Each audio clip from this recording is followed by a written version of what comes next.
नमस्कार, मैं हूं आपके साथ श्वेता श्रीवास्तव। अमेरिकी राष्ट्रपति डोनाल्ड ट्रंप ने दावा किया है कि ईरान अपने एनरिच्ड यानी कि संवर्धित यूरेनियम का भंडार अमेरिका को सौंपने के लिए तैयार हो गया है। अमेरिका का मानना है कि इसी का इस्तेमाल परमाणु हथियार बनाने में हो सकता है। उन्होंने कहा कि दोनों देश शांति समझौते के काफी करीब हैं और बातचीत बहुत सफल चल रही है। आगे समझौते की संभावना काफी ज्यादा है। ट्रंप ने कहा कि अगर ये डील हो जाती है तो तेल की सप्लाई शुरू हो जाएगी, हॉर्मुज स्ट्रेट खुला रहेगा और हालात सामान्य हो जाएंगे। लेकिन साथ ही उन्होंने ये भी कहा कि अगर समझौता इस्लामाबाद में होता है तो पाकिस्तान की यात्रा कर सकते हैं। वहीं इजराइल और लेबनान 10 दिन की सीजफायर पर फिलहाल राजी हो गए हैं। ये युद्ध विराम भारतीय समय अनुसार गुरुवार देर रात 3:30 बजे से लागू हो चुका है अगले 10 दिन के लिए। और इस बीच खबर यह कि ईरान पर डोनाल्ड ट्रंप ने एक बहुत बड़ा दावा किया है। परमाणु कार्यक्रम बंद करने को ईरान तैयार है। ट्रंप ये दावा कर रहे हैं और कहा कि ईरान परमाणु हथियार नहीं रखने पर राजी हो गया है। ईरान हमें न्यूक्लियर डस्ट भी सौंप देगा। दोनों देश एक शांति समझौते के बेहद करीब है, ट्रंप कह रहे हैं। और सामान्य भाषा में समझें तो न्यूक्लियर डस्ट का मतलब होता है संवर्धित यूरेनियम, जिससे परमाणु हथियार बनाया जाता है। ट्रंप का दावा यह है कि ईरान के साथ शांति समझौता बहुत जल्द हो सकता है और यूरेनियम डस्ट सौंपने के लिए वो तैयार हो गया है।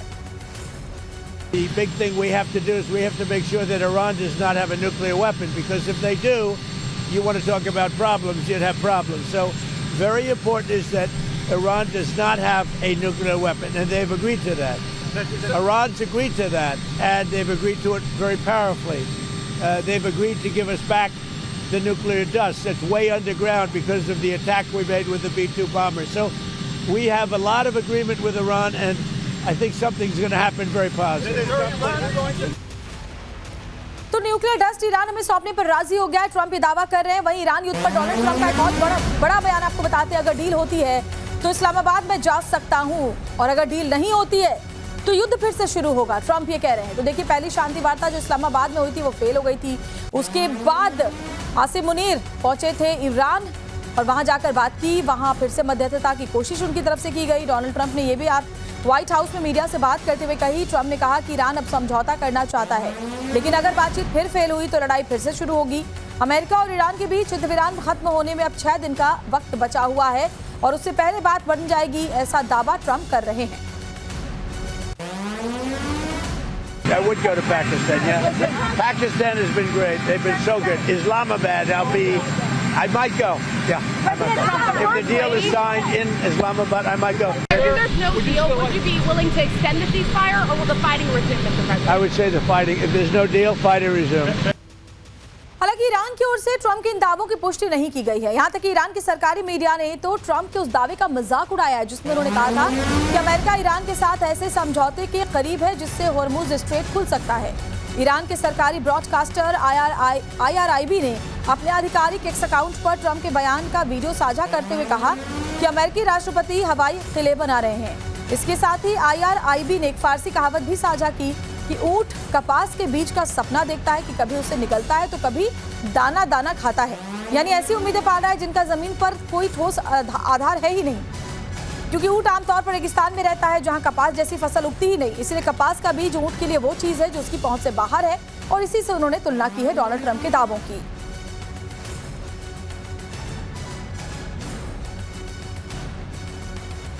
इस बीच देखिए, ईरान अमेरिका के बीच एक तरफ तो पीस टॉक की चर्चा है, वहीं दूसरी तरफ हॉर्मुज स्ट्रेट में अमेरिका की नाकेबंदी पूरी तरह से लागू है। अमेरिकी फोर्स ने दावा किया कि पिछले 80 घंटों में 14 से ज्यादा जहाजों को हॉर्मुज से लौटा दिया है। उधर ईरान साफ शब्दों में क्लियर कट कह रहा है कि हॉर्मुज उसका हिस्सा था और रहेगा और इसके लिए वो सब कुछ करने को तैयार है। ये video US central command CENTCOM ने जारी किया है, जिसमें ये दावा किया जा रहा है कि पिछले 80 घंटों से ज्यादा की हॉर्मुज स्ट्रेट में अमेरिकी नाकेबंदी के दौरान 14 जहाजों को अमेरिकी नेवी ने बीच रास्ते से ही वापस लौटने पर मजबूर कर दिया है। सेंटकॉम के दावों के मुताबिक अमेरिकन नेवी की चेतावनी के बाद इन जहाजों ने आगे बढ़ने के बजाय रास्ता बदल लिया। अमेरिका ने साफ किया है कि ये नाकेबंदी केवल उन जहाजों पर लागू है जो ईरान के पोर्ट में एंट्री कर रहे हैं या वहां से एग्जिट कर रहे हैं। एक तरफ तो बातचीत और शांति समझौते की खबरें आ रही हैं, दूसरी तरफ हॉर्मुज स्ट्रेट में अमेरिकी नाकेबंदी है और अमेरिकी सेना ये भी दावा कर रही है कि कितने जहाजों को होर्मुज स्ट्रेट से लौटाया है। तो ट्रंप फिर से दोहरा रहे हैं कि अगर डील नहीं होती है तो फिर से ईरान पर हमले करेंगे। If there's no deal, would you be willing to extend the ceasefire, or will the fighting resume, Mr. President? I would say the fighting, if there's no deal, fighting resume. ऐसे में Trump के mind game को समझना बहुत मुश्किल हो रहा है। क्या अमेरिका ईरान के खिलाफ ग्राउंड मिलिट्री ऑपरेशन कर सकता है? क्या ट्रंप डबल गेम खेल रहे हैं? क्या तेहरान के साथ बातचीत हमले की तैयारियों के लिए कवर अप है? अमेरिका खाड़ी देशों में मिलिट्री डिप्लॉयमेंट भी बढ़ा रहा है। जब पीस टॉक की चर्चा हो रही है तो सेना की तैनाती बढ़ाने का क्या मकसद हो सकता है? ट्रंप को ईरान में जो झटका लगा है, जो फजीहत हुई है, वो आसानी से भूलने वाली नहीं है। ट्रंप खुद को हीरो दिखाने के लिए कुछ भी कर सकते हैं। तो ईरान ने भी कह दिया है कि होर्मुज स्ट्रेट पर उसका कंट्रोल बना रहेगा, चाहे कुछ भी हो जाए। ईरान के अधिकारों की रक्षा होने तक हम होर्मुज स्ट्रेट पर अपना नियंत्रण बनाए रखेंगे। मैं युद्ध विराम बढ़ाने का विरोध करता हूं। हम लंबे युद्ध के लिए तैयार हैं। अमेरिकियों के विपरीत ये केवल विराम है, शांति नहीं। ईरान पर कोई भी जमीनी आक्रमण तकनीकी और सैन्य दोनों दृष्टियों से विफल होगा। यानी ट्रंप दोनों तरह से तैयारी कर रहे हैं। ईरान पर दबाव बनाने के लिए ऑपरेशन इकोनॉमिक फ्यूरी भी जारी है, जिससे ईरान को आर्थिक तौर पर तबाह कर दिया जाए और फिर उससे डील की जाए। उधर ईरान को भी ट्रंप पर भरोसा नहीं है और ईरान की सेना भी एक्शन मोड में है। इधर वेस्ट एशिया के तनाव के 49वें दिन ट्रंप ने एक बार फिर पहले दिन वाला ही बयान दोहराया। बड़ी खबर से जुड़ी हुई बताते हैं, अमेरिकी राष्ट्रपति डोनाल्ड ट्रंप ने जीत का दावा दोहराया। हमें बहुत जल्द जीत मिलने वाली है, डोनाल्ड ट्रंप कह रहे हैं। ये लोग लड़ाके थे, ईरान के पास अब सेना नहीं बची है, ईरान के पास कोई नौसेना नहीं बची है, ट्रंप कह रहे हैं। 158 जहाज समुद्र के तल में डूब चुके हैं ईरान के, ट्रंप ये दावा कर रहे हैं। लेकिन उन्होंने ये भी कहा कि ये बहुत छोटा देश है, लेकिन यहाँ के जो लोग हैं वो लड़ाके हैं।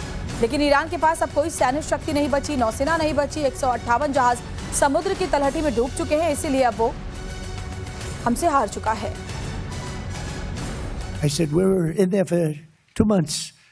And you know what? We're going to have victory very shortly. This is not...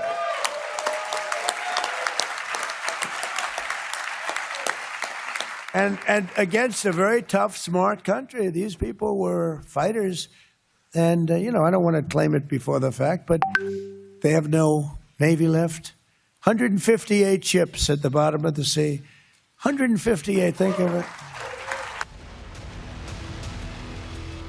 और हमारे साथ दो खास मेहमान इस वक्त जुड़े हुए हैं। हमारे साथ एवीएम पीके श्रीवास्तव जुड़े हुए, रक्षा विशेषज्ञ, और साथ ही कर्नल यूएस राठौर जुड़े हैं, रक्षा विशेषज्ञ। आप दोनों का बहुत बहुत स्वागत है सर। एवीएम श्रीवास्तव, पहले आपके पास आते हुए देखिए, जंग के पहले दिन जो बात डोनाल्ड ट्रंप ने कही थी, अब इतने दिन गुजर जाने के बाद भी वही बात दोहरा रहे हैं कि हम जीत के बहुत करीब हैं। ट्रंप की किस बात पर यकीन किया जाए? एक तरफ कहते हैं कि हम समझौता करेंगे, दूसरी तरफ कहते हैं युद्ध जारी रहेगा। ट्रंप बहुत ही ज्यादा बड़बोले और साथ ही साथ बहुत अनिश्चितता बड़े बयानों के लिए इस पूरे युद्ध के दौरान नजर आए हैं। श्वेता, सारे के सारे एनालिस्ट इसी में लगे हुए हैं कि ट्रंप के माइंड गेम क्या है, और बहुत सारे जो ट्रंप के समर्थक हैं वो कहते जा रहे हैं, वो ये कंफ्यूजन क्रिएट करके रहते हैं, फॉग और नैरेटिव क्रिएट करके रहते हैं, जिससे प्रेशर पड़ता है दुश्मन के ऊपर। लेकिन अगर आप फॉग को हटा करके क्लियर इंटेंशंस पर देखें, एक्शंस को देखें, ट्रंप अभी भी गल्फ कंट्रीज में सेनाएं भेज रहे हैं, हॉर्मुज के आसपास सेनाओं का और जमावड़ा बढ़ रहा है। इसका मतलब वो एक तैयारी कर रहे हैं एक ऐसे फसाड के पीछे जो वो करना चाहते हैं। और जहां तक ट्रंप चाहते हैं कि अगर मैं मिलिट्री विक्ट्री नहीं पा सकता तो मेरे पास डिप्लोमेटिक विक्ट्री नहीं पा सकता, तो मैं मिलिट्री विक्ट्री की तरफ आगे बढ़ूं। तो ट्रंप का इस बारे में विश्वास करना कि ट्रंप का फर्दर कोई प्लान है, लेकिन उनके जो फ्रेंड्स, उनके जो हिमायती हैं, वो भी नहीं समझ पा रहे हैं इनका प्लान क्या है, क्योंकि ट्रंप अब इसमें फंस चुके हैं। जो रॉबर्ट पेप ने कहा था वो बात सही साबित हो रही है कि he is in escalation trap. अब इससे ऑफ रैम्प करने के लिए उन्हें विजय तो चाहिए, और विजय कहां पर है? वो ये चाहते हैं ये विजय आ जाए, कोई उसका एक ऐसा माहौल बन जाए जिसमें कि उनकी जो कॉन्स्टिट्यूएंसी है, अमेरिकन कहें कि नहीं हम जीत गए। लेकिन अगर आप शुरू से देखिए, जो टॉक्स चल रही थी उसमें भी ये बात हो रही थी कि जो 440 किलोग्राम्स, मैं बार बार आपके चैनल से कहता हूं, यूरेनियम है, किलोग्राम्स यूरेनियम, जिससे 11 न्यूक्लियर बॉम्ब बन सकते हैं, उसको वो लोग इंटरनेशनल एटॉमिक एनर्जी एजेंसी को सौंपने को तैयार हो रहे थे जब हमने 28 फरवरी को इन्होंने अटैक शुरू कर दिया। तो अब ट्रंप को यह समझ में नहीं आ रहा है कि फर्दर उन्होंने क्या अचीव किया। और जहां तक हॉर्मुज बंद करने का सवाल है, उन्होंने नाकेबंदी की, वो अपने आप में एक एक्ट ऑफ वॉर है, ये हम मान के चलते हैं, सारे लोग मान के चलते हैं। इंटरनेशनल वाटर्स को आप इस तरह ब्लॉक नहीं कर सकते। अब ईरान के पास कोई और समझौता नहीं है। अगर वो उसके बंदरगाहों से सामान नहीं जाने देंगे तो ईरान खाड़ी देशों के बंदरगाहों में कोई सामान आने और जाने नहीं देगा, और रेड सी के ऊपर भी अपने हूती के थ्रू दबाव बनाएगा, गल्फ ऑफ ओमान में भी दबाव बनेगा। तो ये सबको देख करके ट्रंप को ऑफ रैम्प करने के लिए, विजय पाने के लिए, अपनी पताका लहराने के लिए कोई न कोई मुद्दा चाहिए। तो शायद सही कह रहे हैं सर आप, जो डिप्लोमेटिक इनिशिएटिव वही उनका एक मात्र हथियार तरीका होगा। कर्नल राठौर, एक तरफ डोनाल्ड ट्रंप ये कह रहे हैं कि हमें न्यूक्लियर डस्ट भी वो सौंप देंगे, न्यूक्लियर वेपन वो नहीं बनाएंगे, इस पर वो राजी हो गए हैं। लेकिन राजी होना होता तो ईरान तो जो शांति वार्ता इस्लामाबाद में हुई, अपने सख्त तेवर उसने वहां पर दिखा दिए थे। यहां तक कि ईरान तो अब डोनाल्ड ट्रंप का बार बार मजाक उड़ा रहा है कि हवाई किले डोनाल्ड ट्रंप बना रहे हैं, कुछ भी कह रहे हैं जिसका जमीन पर, धरातल पर कोई असर ही नहीं है। देखिए श्वेता, यहाँ से कॉन्फ्लिक्टिंग सिग्नल्स आ रहे हैं अमेरिका और ईरान दोनों जगह से। आज जैसा कि एवीएम श्रीवास्तव ने कहा कि जिस तरीके से सेनाएं बढ़ाई जा रही हैं और ब्लॉकेड मजबूत किया जा रहा है, अभी ब्लॉकेड ही नहीं, अभी तो अमेरिका हाई सी में भी ईरानी टैंकरों को ढूंढ रहा है, उनको पकड़ रहा है। और साथ में आप देखें, वो कह रहे हैं I will return to war, तो पीट हेग्सेथ कहते हैं कि हम रीलोडेड हैं, हम कॉक्ड हैं, हम कभी भी लड़ाई शुरू कर सकते हैं। यहां तक कि इजराइल ने कहा है कि हम लड़ाई फिर शुरू कर देंगे। और साथ में जब असीम मुनीर गए वहां तेहरान और मिले वहां पर गालिबाफ से, पेजेश्कियान से, साफ उन्होंने कहा कि हम अमेरिका पे भरोसा नहीं करते। तो एक जो है कहीं ना कहीं एक वातावरण है जिसमें एक दूसरे पे विश्वास नहीं किया जा सकता।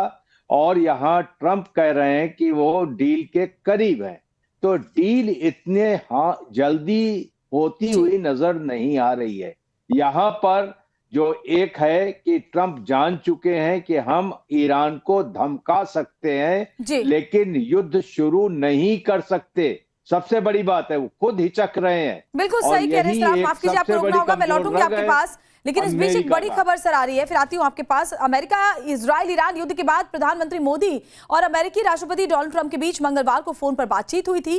ट्रंप ने इस बातचीत के बारे में रिपोर्टरों को जानकारी दी। बड़ी खबर, ट्रंप ने भारत को अपना अच्छा मित्र बताया और कहा कि भारत के प्रधानमंत्री नरेंद्र मोदी बहुत अच्छा कर रहे हैं। मेरी उनसे फोन पर बातचीत हुई है, मोदी के साथ हमने मिडिल ईस्ट के हालात पर चर्चा की। तो बदलते वैश्विक हालात के बीच अमेरिकी राष्ट्रपति डोनाल्ड ट्रंप ने मंगलवार को पीएम मोदी को फोन किया था, उनके साथ बातचीत की थी। 40 मिनट तक दोनों नेताओं के बीच बातचीत हुई थी। रिपोर्टर ने जब ट्रंप से इस बारे में सवाल किया तो उन्होंने क्या कहा, सुनवाते हैं आपको। Mr. President, you spoke with Prime Minister Modi just a couple of days ago. What was the conversation like? What is it that is on the table now? I had a very good talk with him, and he's a friend of mine from India, and he's doing great. We had a very good conversation. और colonel Rathore, आप अपनी बात भी पूरी कीजिए। और भारत की जो भूमिका इस पूरे युद्ध के दौरान रही है, बहुत ही तटस्थ भूमिका रही है। भारत ने बहुत ही बैलेंस्ड अप्रोच रखा है। और अब देखिए डोनाल्ड ट्रंप भी ये कह रहे हैं, उन्होंने खुद फोन किया और अब कह रहे हैं कि भारत में प्रधानमंत्री नरेंद्र मोदी बहुत ही अच्छा कर रहे हैं, उनका रुख बहुत ही अच्छा रहा है। देखिए, यहाँ पर मैं ये कह रहा हूं कि शांति के लिए जो सिग्नल्स आ रहे हैं उन दोनों में बाकी अंतर विरोध है, दोनों कॉन्फ्लिक्टिंग है। ईरान कुछ कह रहा है और अमेरिका कुछ कह रहा है। शांति के लिए, समझौते के लिए पहली शर्त होती है आपसी विश्वास, और अमेरिका अभी तक वो अर्जित करने में, कमाने में नाकामयाब हुआ है। दूसरी चीज ये है कि ईरान बिना चीन या रूस की गारंटी के इस समझौते पे दस्तखत नहीं करेगा। वो अकेले दस्तखत इसके ऊपर नहीं करेगा, कम से कम उसे चीन की गारंटी साथ में देनी पड़ेगी, वो अमेरिका को तस्दीक करनी पड़ेगी। अब आती है बात भारत के रोल की। इसमें भारत ने बहुत ही ध्यान से, बिना किसी की साइड लिए हुए, ईरान भी हमारा दोस्त है, इजराइल भी हमारा दोस्त है, अमेरिका के साथ हमारे ऑन ऑफ रिलेशंस चलते हैं, जानते हुए कि इस बार पाकिस्तान को एक गुड स्टार्ट मिला हुआ है, अमेरिका का चोजन पार्टनर हो गया है पीस डील में, फिर भी हमने अपने आप को बड़े बैलेंस अप्रोच में रखा है। और ये सारी जो फोन पे बातें होती हैं उसके अंदर कहीं ना कहीं ये लीडर्स एक दूसरे को भरोसे में लेना चाहते हैं, क्या इस तरीके की कोई डील होगी तो ठीक होगा, क्योंकि लड़ाई के बाद जो डील बिल्कुल, होती क्योंकि है लड़ाई उसमें का जो असर है वो ग्लोबली तमाम देशों पर पड़ रहा है।